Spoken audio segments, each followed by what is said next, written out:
Hey, what's up, Mavs fans? Kevin Gray here of 97.1 The Freak, Mavericks pre and post game host. Really appreciate you joining me here on my YouTube channel at Kevin Gray Sports. Be sure to subscribe to the channel here, and you can also subscribe and download the Inside the Mavs podcast, the official Mavericks podcast of 97.1 The Freak. You can follow me on Twitter at Kevin Gray Sports. You can also subscribe to my personal podcast, The Gray Area, wherever you get your podcast for free.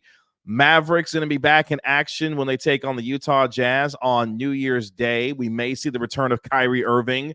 He was listed as questionable in the latest Mavericks injury report as he's been missing time due to his heel contusion, but it looks like Kyrie may be on his way back as soon as New Year's night against the Utah Jazz. And if that is the case, that's good news for the Dallas Mavericks. But here in this conversation, talk to you a little bit about Pascal Siakam. We've seen reporting from Michael Grange of Sportsnet, who covers the Toronto Raptors in Canada, at teams like the Indiana Pacers, the Atlanta Hawks, and yes, your Dallas Mavericks could be teams interested in acquiring the services of Pascal Siakam. Now, we already seen the Raptors make a move as they move OG Anunoby to the New York Knicks in exchange for Emmanuel Quickley and RJ Barrett, and it seems like Masai Ujiri is finally ready to blow it up in Toronto to build things around young talent and phenom Scotty Barnes. And if that is the case, the 29-year-old from Louisville, I'm talking about Pascal Siakam,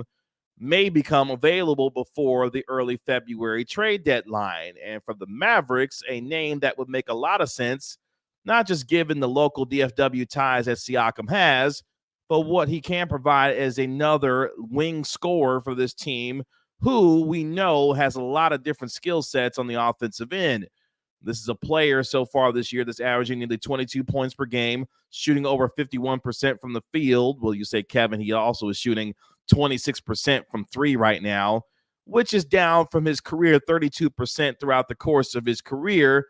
But at the same time, he provides you with the kind of scoring threat to go alongside Luka Doncic and Kyrie Irving that makes a lot of sense. Well, you say, Kevin, what would you have to try and give up to possibly get Pascal Siakam? I'll get to that here in just a moment. But when you look at the fit of what Siakam could bring alongside Kyrie Irving and Luka Doncic, you have an all-world player in Doncic who's a three-level scorer and can get any shot at any point, anywhere on the floor that he wants to. Kyrie Irving is a spectacular shot maker who can close games in the fourth quarter and can take scoring loads off of Luka Doncic to provide you another capable guy of getting the ball to the basket and creating for himself and for his teammates. And for Siakam, he provides length, he provides athleticism, and a guy that can get to his spots on the floor where he wants to as well, that provides a different dimension than what the Mavericks currently have in terms of a lengthy wing scorer that, yes, on the defensive end, may be a little bit of a liability, but at the same time, you've got guys like Derrick Jones Jr. and also Dante Exum who have been really good so far for you defensively. So you have some capabilities and flexibility in terms of your lineups, especially if you keep Grant Williams, keeping him on the bench and coming off of that second unit to be able to provide some scoring and some defense as hopefully he gains some consistency, the lack of which we have seen so far during his tenure in Dallas. He got off to a nice start in the first 7-8 games of the season, but has since tailed off, had a decent bounce-back game against the Golden State Warriors in limited minutes, but you've got to get more out of Grant Williams if this is going to work. So there are things from Pascal Siakam's standpoint that do make a lot of sense. Now you say, Kevin, Pascal Siakam would be a few-month rental because he is an unrestricted free agent at the end of this season, and his salary right now is nearly $38 million. And if you trade him and trade significant pieces for him, there's no guarantee that Siakam would be back in Dallas in 2024 and beyond. That is the risk that the New York Knicks took when trading for OG Anunoby, who's also going to be a free agent at the end of the summer. But I feel like if you're going to make this trade, if you're the Dallas Mavericks, you do it with confidence that you're going to re-sign Siakam this upcoming summer, much like how they did with Kyrie Irving and the amount of capital and assets that they gave up to bring Kai to Dallas. They, remember, gave up Dorian Finney-Smith, Spencer Dinwiddie, and a future first-round pick, an unprotected first-round pick, a few years from now. So you understand that the Mavericks, if they're going to make a move like this, you don't make this move unless you feel like Siakam, who again is 29 years old and would fit the timeline based on what the Mavericks are trying to do with Kyrie Irving and Luka Doncic, and the emergence, obviously, of Derek Lively II as your center to provide you a win-now player that would help you keep you in the top 6 of the West, because a big three of Doncic, Irving, and Siakam is a top 6 team in the Western Conference, especially with Derek Lively II and also with Dante Exum and Derek Jones. And that also helps you as you start to think about it and put it together, provide you some flexibility with your rotations as well. I would imagine a lineup that would feature Luka Doncic, Kyrie Irving, interchange Derek Jones Jr. or Dante Exum. In this case, I would probably keep Dante Exum in the lineup the way that he's been playing, alongside Pascal Siakam and Derek Lively. You've got yourself a pretty good lineup there with length, size, athleticism, and scoring that you can use. And with Derek Jones Jr., the way that he's played so far, he doesn't seem like a guy that has the kind of ego that would be bruised if he had to be coming off the bench. So again, that provides you some depth, especially as we now move toward it. If you have to move off of someone like Tim Hardaway Jr. or Josh Green, Rashawn Holmes, I imagine, would be included in a deal like this because he's owed $12 million and has a player option going into 2024. And that then becomes the question: what are you willing to give up to go get Siakam? Now, I threw out a trade scenario on Twitter at Kevin Gray Sports, which included Tim Hardaway Jr., Rashawn Holmes, and Josh Green, and a 2027 first-round pick that would be moved to Toronto in exchange for Pascal Siakam. A rough framework, if you will, just to give you an idea of what it would take. Because Tim Hardaway Jr., as someone pointed out to me, they wouldn't want to move on from. But let me let you in on a little secret. Tim Hardaway Jr. is the best trade asset that you have right now, the best veteran trade asset that you have. So any deal that you want to try and get a player worth his salt, hello, Pascal Siakam, you're going to have to move off Tim Hardaway Jr. in that kind of a deal. Now, maybe you can find a third team to get involved with Toronto and Dallas to maybe make things a little bit easier to be able to move some pieces around. That's where things start to get complicated, obviously, when you're trying to think of who that third team could be. But let's just stick with it when it turns to the Mavericks and the Raptors straight up. I wouldn't mind moving off of Tim Hardaway Jr. and emerging Josh Green, whom, once he is starting to continue to remain healthy after coming back from that sprained elbow, you saw what he did against the Golden State Warriors, scoring 18 points, attacking the rim in transition, knocking down three-pointers, an emerging 3-and-D type of player that is coveted in today's NBA. And with more consistency, Green could find himself alongside a guy like Scotty Barnes and Emmanuel Quickley and RJ Barrett, figuring out some things from a defensive and an offensive standpoint. If you're Toronto, if you're looking for that kind of upside, maybe instead of Josh Green, you would want to send a Jaden Hardy, who has shown a propensity to be a scorer, who doesn't mind taking shots and isn't afraid of any shot on the floor. That could be another possibility if you're looking to move young talent. But all in all, it would take a veteran to be able to be moved.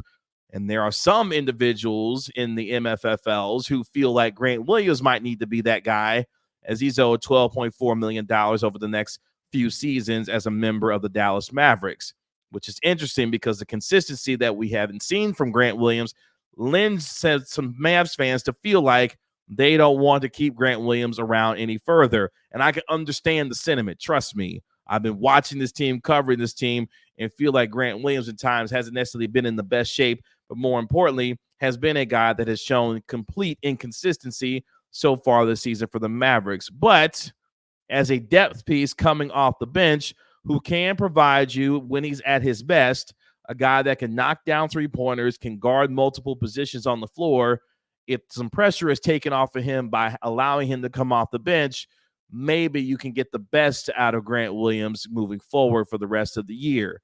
Again, granted, you decide to keep him if you don't move him in a trade where he is trade eligible at this point.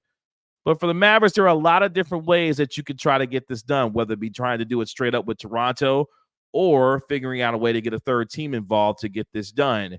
But all in all, I would want the Mavericks to make this kind of move. You assure yourself being a top 6 team in the Western Conference, maybe the ceiling of a top 4 team, which allows you to have home court advantage in the first round of the playoffs. But more importantly, it sends yet another message to your superstar that you're trying to do everything that you can to keep him happy and continue to win moving forward, especially after the tank job that you did at the end of last season to get in position to even try to make a run going this year and beyond. And oh, by the way, there's a new ownership group who won't mind spending the money as long as Mark Cuban is true to his word about what he believes his family will do in terms of the Adelsons, in terms of spending money. And if that is the case, that should be no object for this team and be willing to go into the luxury tax. That remains to be seen based off of what the Mavericks front office, Nico Harrison, and this group do to try and make Luka Doncic's team better around him. But if that is the case and money is no object and they are truly ready to spend money, then maybe a deal like Siakam makes sense. Again, I understand the concern of having Siakam for a few months and then him walking in free agency, but I would take my chances if I were the Mavericks to be able to convince him to be able to stick around. Because here's the thing. You're playing with one of the 5 best players literally over the last 4 years in Luka Doncic, who's been a first-team All-NBA selection each of the last 4 years. You don't think Siakam having a chance to play with Luka Doncic and Kyrie Irving for a few months wouldn't be enticed to stick around after the season is over with, given, I'm sure, the kind of high-level success that he will have?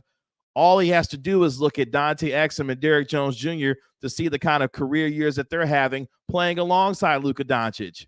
Pascal Siakam's game would go to another level, and his abilities would be very much needed and complement Luka Doncic and Kyrie Irving's game very well in Dallas. So for Siakam, it makes a lot of sense. You go to a team that has a chance to make the top 4 of the West, assuredly a top 6 team for sure with Luka and Kyrie. You're able to come home and play in the DFW area once again, which you're obviously extremely familiar with. But more importantly, you give yourself a chance to play on a high-level team that has a chance to make a move because of you, and you can cash out, whether it be with the Mavericks for a team that appears will be willing to spend money, again, if Mark Cuban is correct, or you'll be able to cash out in free agency and go somewhere else. I tend to think that he would like to play for the Mavericks and what that means for his career, especially at age 29, and being able to be with a solid contender, again, with one of the 5 best players in the NBA. And if that is the case, Siakam could really find himself being successful here. The question is, will the Mavericks make the kind of bold move to bring the kind of package together that would entice Toronto to make a move for him? Now, Toronto could look at what Indiana brings, what Atlanta brings, as they have guys like DeJounte Murray who might be on the move, who they may find more coveted and more enticing, especially the way that DeJounte Murray could fit in Toronto. Obviously, the assets that the Indiana Pacers have with a lot of young talent there, they could make a move that could really help themselves, and they have been a team that's been linked to Siakam for quite some time now. But if the Mavericks are serious about making this legitimate as far as their Western Conference chances are concerned, scared money don't make money. And Siakam would give them a high-level ceiling that gives them 3 legitimate scores that could help them do some damage in the Western Conference. I like the move, and more importantly, I'd make the move if I were the Mavericks. Siakam brings a lot to the table, and the Mavericks could use his type of versatility, especially on the offensive end, to really make things difficult. The Mavericks are still a top 10 pace team in the league. They've embraced the style of getting up and down the floor. They can play any style that they want to because they have Luka Doncic, who is a maestro and controls what happens on the offense. So if they want to play a half-court game, they can do it. They want to get up and down in transition, they can do that. If they want to play advantage basketball, they can do that with teams who would be willing to try and double Doncic. And that would be my final point on this. If you bring a guy like Siakam to the Mavericks, the advantages for you go that much more exponentially upward, because with Kyrie Irving and Pascal Siakam on the floor, you've got a lot of damage that can be done, and teams will have to decide how they get beat. Are you going to allow Kyrie Irving? Are you going to allow a versatile Siakam to beat you? oh, that's right, with Luka Doncic running all of this. I want to have a team that has as many options and can beat you in as many ways possible.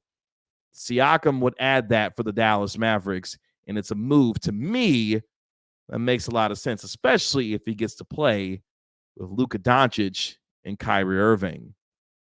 If I'm the Mavericks, time to make a move and see what Toronto would be willing to do. But again, put together a package that's serious about your chances of getting him, and we'll see what Toronto and Masai Ujiri has to say about it. And I'm sure if Siakam says, hey, get me home to Dallas, I'm sure the Raptors, I think, will want to make that happen for him. But hey, they're going to do what they want to do to make sure they get the best offer. But I'm sure if they have allowed Siakam to have some say in it, they'll listen. Ultimately, they'll make the best decision that's best for them and their organization. Hopefully that means a trade with the Dallas Mavericks. Again, you can find me on Twitter at Kevin Gray Sports. Be sure to download and subscribe to Inside the Mavs, the official Mavericks podcast of 97.1 The Freak, wherever you get your podcast for free.